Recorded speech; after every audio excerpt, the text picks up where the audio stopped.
What we're encouraging providers to do now is every decision they're making, no matter what, they ask themselves, what does this mean to the patient? When we think about patient experience, there's a lot of different creative ideas that hospitals are looking at today.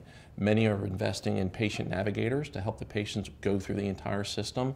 A lot are also looking at other industries, okay, that really focus on the customer and consumer. We want our patients coming back.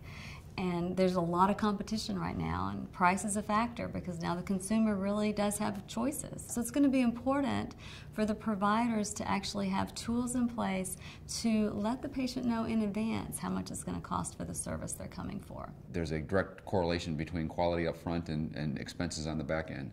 So the more accurate we can get information up front, the better, obviously, for us in the back end, and getting a clean claim out and getting a claim paid timely. It's a big market shift for us to get out of our hospital-centric mindset and revenue cycle and think much more holistically about the revenue cycle. It's going to start encompassing patients not just in our facilities and not just in an outpatient setting, but what they're doing at home, how they're doing at home, and from a revenue cycle, how can I capture that? You know, what is my revenue integrity plan for doing services outside the normal setting that we see right now? The whole environment is changing today from a fee-for-service world to really driving value, right? How do we keep patients out of the hospitals?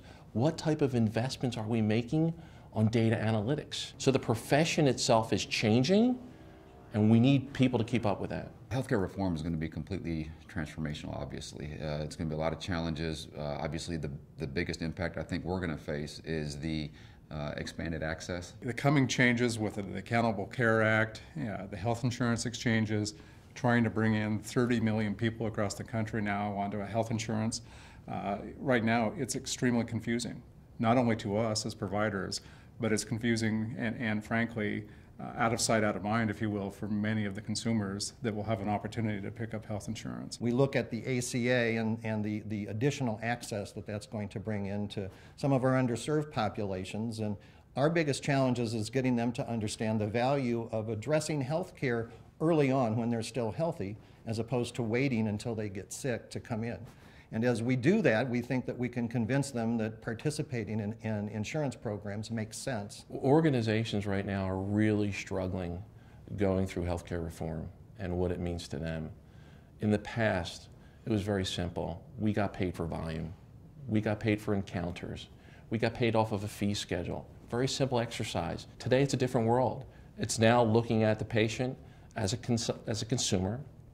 It's looking at no longer focusing reimbursement on the encounter, but on the continuum. So I've got a healthy 25-year-old patient, and I want to manage that patient for life.